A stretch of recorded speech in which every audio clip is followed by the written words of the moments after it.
안녕하십니까. 고사성어 53번째입니다. 여러분, 사실은요, 고사성어가 왜 여러분에게 필요하죠? 그건 선인들의 지혜가 녹아있기 때문이죠. 고사성어를 듣고도 지혜를 느끼지 못하면 고사성어가 아닙니다. 그 고사성어가 갖고 있는 지혜는 꼭 충고나 비유를 들고 있죠. 예를 들어 이런 것도 있습니다. 오늘 다수 속의 극소수, 아주 많은 대중 중에서 일부를 가리킬 때 구일모라는 말을 씁니다. 9마리 소 중에서 털 하나, 야, 소 털 9마리 몽졸이 깎아놓고 그 중에 털 하나라면 이거 진짜 대단하잖아요.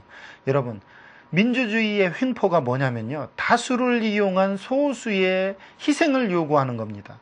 여러분, 만약 이 사회가요, 소수의 빈곤층이나 소수의 특권층만을 겨냥해서도 안 될 것이고 그들의 희생만을 요구해서도 안 될 겁니다. 여러분, 투표가 다 좋은 건 아닙니다. 투표 잘못해서 대통령 잘못 뽑는 경우도 있잖아요. 왜 그러냐고요? 여론몰이나 당시의 유행이라는 게 있기 때문입니다. 만약에요, 여러분 생각을 해보십시오. 진리는 누구나 다 알 수 있지만 그렇다고 해서 누구나 다 인식하고 진리대로 행하지는 않습니다. 그렇기 때문에 참 진리는 외로울 수도 있습니다. 오늘 이런 말이 있네요.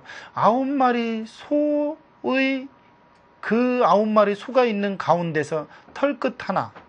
야, 이거 대다수 중에 극소수를 가리킬 때 쓰는 말입니다. 여러분이 회사에서 가끔 구일모 같은 느낌 못 받나요? 봤죠? 대중 속의 고독이 더 무서운 겁니다. 고독 속의 고독은요, 차라리 견딜만 합니다. 왜냐고요? 체념이 있으니까요. 하지만 대중 속의 고독은요, 꼭 사이코를 만들어냅니다. 틀림없습니다. 그것은 그 대중에 참여하지 못한 그 사람의 반발은 틀림없이 대중을 향해서 폭발하기 마련이죠. 그걸 영화화해서 성공한 케이스도 많고요.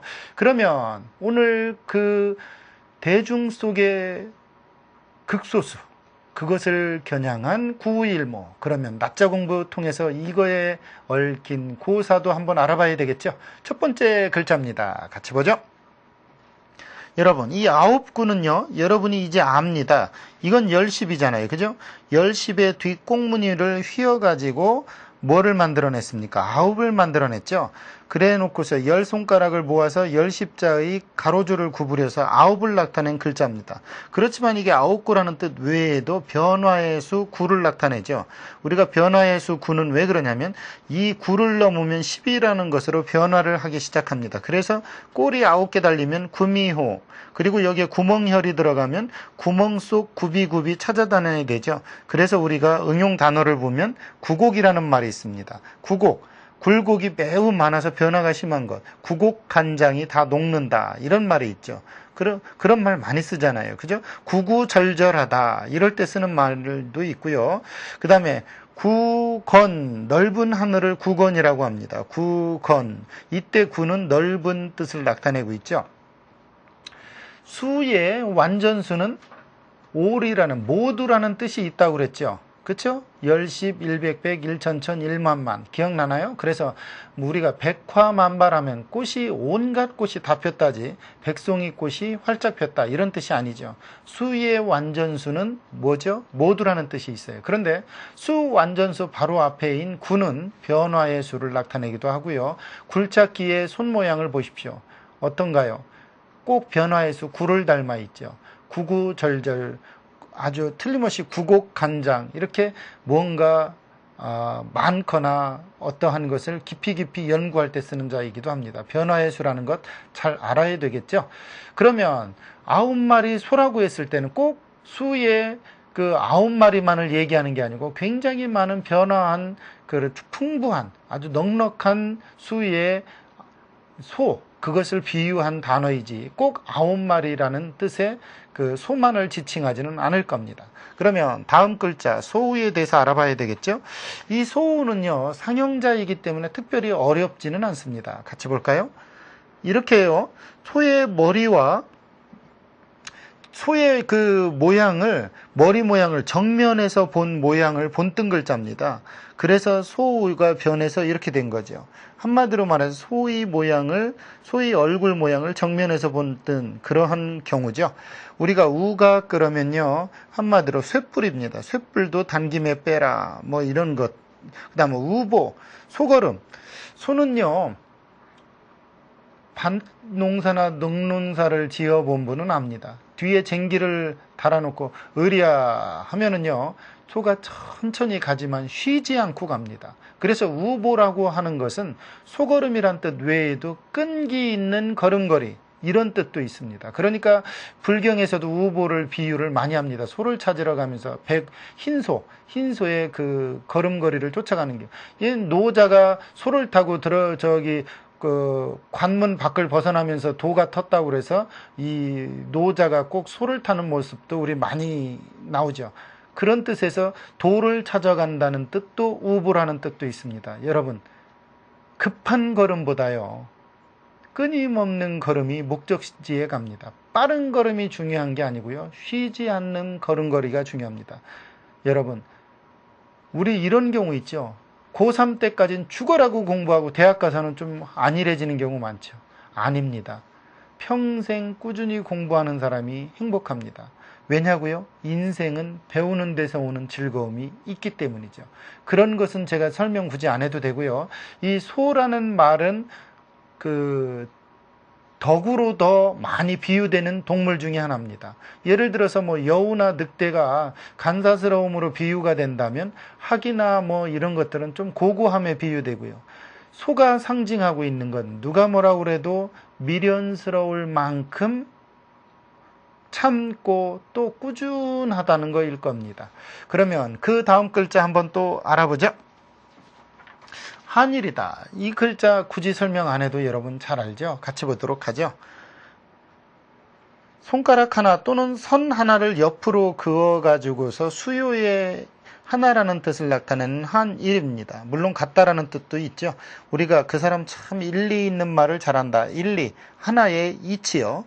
그 다음에 일주, 한 바퀴의 둘레를 일주라고 그래요. 어떤 사람이 선생님 그거 두루주자인데요, 주일주자를 써야 일주가 아닌가요? 아닙니다. 한 둘레바퀴를 할 땐 이거고요. 일주일이 같다 할 때는 주일주자를 써야 되겠죠. 그런데 일주라는 것의 특징은 뭐냐면 한 바퀴 돌고 원래의 자리로 와서 또 똑같은 것을 돕니다. 그렇기 때문에 두루주자를 쓰고 주일주자를 쓴다는 거죠. 원래 주일주자는요, 주말을 이야기하는 자입니다. 두루라는 뜻의 한 바퀴는 저 두루주자를 써야 되겠죠. 이런 경우 여러분이 잘 알아두면 응용 단어에서 또는 뭐 가로쓰기 문제에서 특별히 틀릴 일이 없을 겁니다. 사실은 고사성어에서 가장 중요한 건요, 낮자 공부보다도 글자가 가지고 있는 지혜, 고사를 통한 의미 파악, 거기에서 오는 나의 어떠한 그 비유 능력, 한문 논설이 요즘 인기가 있습니다. 한문 논술이라는 게 뭐냐면 한문을 통한 논술의 아주 이렇게 핵심만을 딱 기록할 줄 아는 것. 중언부언, 막 이 말 저 말 하지 않고요. 고사성어라는 말 하나를 탁 넣어놓고서 그 모든 것을 함축적으로 탁 끌어낼 줄 아는 지혜. 그러면서도 그 촌철살인이라고요. 아주 짧은 말 하나 가지고 아주 지혜가 번뜩이는 말을 해낼 줄 아는 것. 이것이 한문 논술의 특징입니다. 그것을 가장 잘 표현할 수 있는 게 고사성어라고 생각이 됐죠. 여러분은 그중에 고사성어, 오늘 대중숙의 고독을 표현한 부분 구일모에 대해서 알아보고 있습니다. 그럼 마지막 글자, 그렇죠, 털모자 알아봐야 되겠죠. 털모자입니다. 같이 볼까요? 네, 이거는요, 이쪽으로 오면 손수자고요, 이쪽으로 가면 털럭모자입니다. 이렇게 꼬리 모양이죠. 사람의 머리털이나 머리털 중에 댕기죠. 뒤에 그 댕기 모양이나 아니면 짐승의 털, 즉 꼬리털 부분의 모양을 본따서 털모 또는 털럭모자가 된 거죠. 우리가 모발 그러면 사람의 머리털을 모발이라고 그러고요.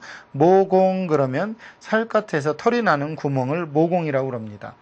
여러분, 우리가요, 수염 그러면요, 사람들이 잘 모르대요.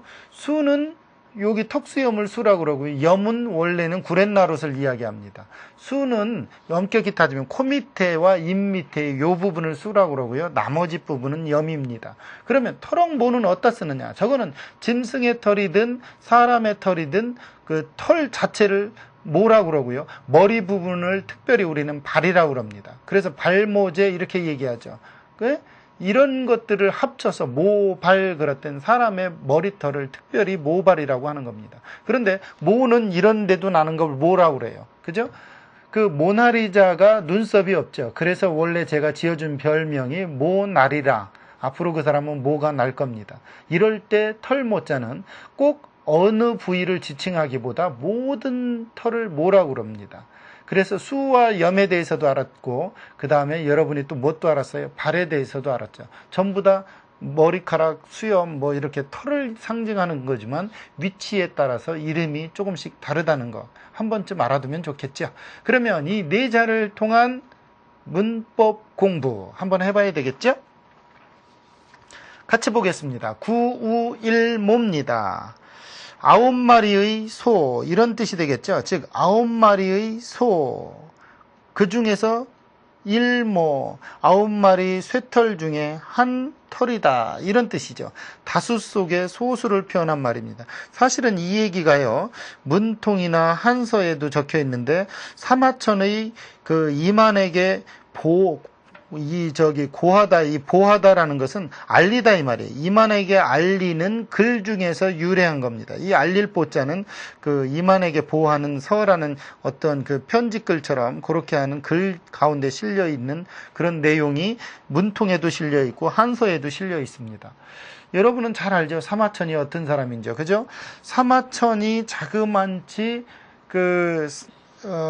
인류에서 남긴 사기, 이 사기라는 책을 저술한 사람입니다.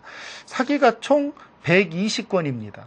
여러분, 한 사람이 태어나서 120권의 책을 쓴다는 게 이게 가능한 얘기입니까? 거의 불가능합니다. 안병욱 교수가 한 말 중에 저를 감동시켰던 말은 자기 키만큼의 책을 쓰고 죽고 싶다, 이런 말을 했어요. 여러분, 자기 키만큼의 책이라 봤자 그게 몇 권이나 되겠습니까? 3, 40권밖에 더 돼요. 그런데 평생에 120권이라는 사기를 기록한 이 역사학자 사마천. 이 사마천이 왜 이런 말을 했을까요? 구일모. 한번 그 내용을 알아봐야 되겠죠. 사마천이 이능이라는 사람을 변호했다고 궁형을 받았어요. 궁형이라는 건 거세를 받았다는 것이고, 남자로서는 치욕이고요. 이 궁형을 받은 사람은 대부분 자결을 합니다. 왜냐하면 그 비난이나 가문의 그 수치라고 여기서 대부분 그 자결을 하는 게 당시 풍토였고 당시의 그 유행이었어요.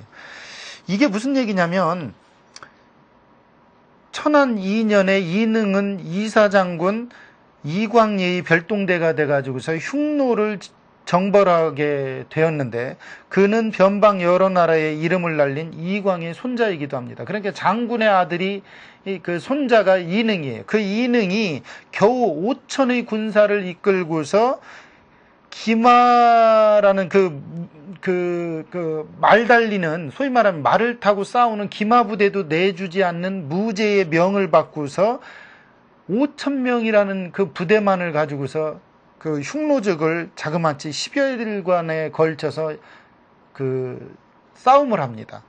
그런데 이 싸움에서 이능은 당연히 죽을 수밖에 없는 상황이죠. 5,000명을 가지고서 몇십만 군대를 또는 몇만 군대를 상대로 싸운다는 건 있을 수가 없어요. 옛날에는 무기가 그저 그래요. 그러면 수싸움에서 대부분 이깁니다. 그런데 왜냐하면 평야에서 싸우면요, 수싸움이에요. 지형을 이용할 수 있는 것은 지리하게 싸움이지만 평야에서 싸운다는 건 그야말로 수싸움입니다. 그런데 이 이능이 패배를 하고서 더 중요한 것은 흉노중에게 항복하고서 두터운 대우를 받고 있다는 사실이 이 왕에게 알려지니까 한무제는 이 소식을 듣자마자 이능의 그 일족을 몰살하려 그 명령을 내리려고 합니다. 그러자 이 소식을 들은 사마천이 뭐라고 하느냐면, 이능이란 사나이는 생명을 돌보지 않고 국난과 맞서서 싸우는 국사다. 그런 사람이 어쩔 수 없는 상황에서 그렇게 한 것을 가지고 가족을 몰살한다고 그러면 새로운 장군으로 나설 사람이 누가 있겠느냐. 더군다나 그 5천 명만 내준 전략의 문제도 충분히 있는데 그 사람의 가족을 몰살하려는 건 너무 심하다라고 하니까 이 말에 열받은 무제가 누구를? 사마천을 궁형에 처합니다. 그런데 궁형에 처한 이 사마천은 자결하려고 하지만 자기 아버지가 그 통사를 기록하라는 명령을 유언을 하고 죽었기 때문에 그것에 따라서 죽고 싶어도 죽지 못하면서 하루에 수많은 생각을 거듭하면서 사기라는 책 120권을 저술합니다. 하루에도 창자가 9번씩 뒤틀리는 고통을 참았다고 자기의 내 말을 책에 기록한 사실도 있습니다. 그래놓고서 사마천이 이만에게 보호하는 서의 그 내용 중에 이런 말을 쓰고 있습니다. 구일모는 글자 그대로 9마리의 쇠털 중에 한 울로 다수 속에 극소수를 표현하지만 자기는 죽음을 무겁게 보고 가벼이 죽을 수도 없는 때도 있고 가볍게 어떠한 목숨을 버릴 때도 있다. 어떤 때 죽는가가 가장 중요하다. 나는 지금 구일모에 처해 있는 상황이다 라는 표현을 써서 이만에게 자기의 심정을 알린 글도 있습니다. 그러면서 이 궁형을 당한 사마천이 자그마치 120권이라는 역사서를 우리에게 남겨주고 그것을 통해서 우리는 그 당시에 수많은 그 역사적 사실을 알고 있습니다. 내가 형을 받은 것쯤은 구가 일모를 잃는 정도밖에 느끼지 않을 것이다 라고 나중에 자기의 마음을 이렇게 밝힙니다. 9마리 쇠털이 그 중에서 하나의 털을 잃어버린다면 그건 아무것도 아니잖아요. 그죠? 생각해 보십시오. 저 같은 머리숱이 없는 사람은 한 올도 아깝지만 숱이 너무 많은 사람은 하나 정도 머리카락 빠져봐야 태도 안 납니다.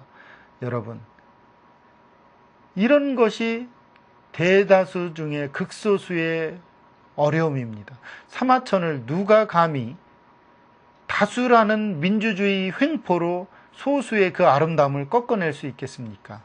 오늘 사마천은 이것을 통해서 인생이 아침에 이슬 같다라는 사실을 알아냅니다. 무슨 얘기냐? 해가 뜨면 아침 이슬 순식간에 사라지죠. 여러분, 잠깐의 수치나 잠깐의 고통쯤은 참으십시오. 왜냐고요? 인생 깁니다. 쉬지 않고 끊임없이 가는 그런 여러분이 되시고요. 혹시라도 누군가가 여러분을 외롭고 왕따시키는 느낌이 있거든 이렇게 한번 말해 보십시오. 구일모라더니 지금 내가 이쯤은 참아낼 수 있겠구나. 그 사람 구일모에 대해서 물어보거든 사마천의 이야기를 하십시오. 사마천이 이능이라는 사람을 변호했다. 궁형을 받았어도 그것쯤은 9마리 소가 털 하나쯤 잃어버리는 것쯤으로 치부했던, 그러면서도 자기의 역사적 사명을 다 완수했던 사마천의 이야기를 하시면 그 사람도 여러분을 소중하게 느낄 겁니다. 왜냐고요? 여러분은 가장 소중한 사람이잖아요. 그렇기 때문에 남도 소중히 여겨줘야 되겠죠. 오늘 강의는 여기까지입니다. 여러분, 구일모 뜻 알아두면 여러분이 언젠가는 구일모가 아니라 일모를 지닌 9마리 소의 감동을 느껴줄 수 있을 겁니다. 오늘 강의 여기까지입니다. 감사합니다.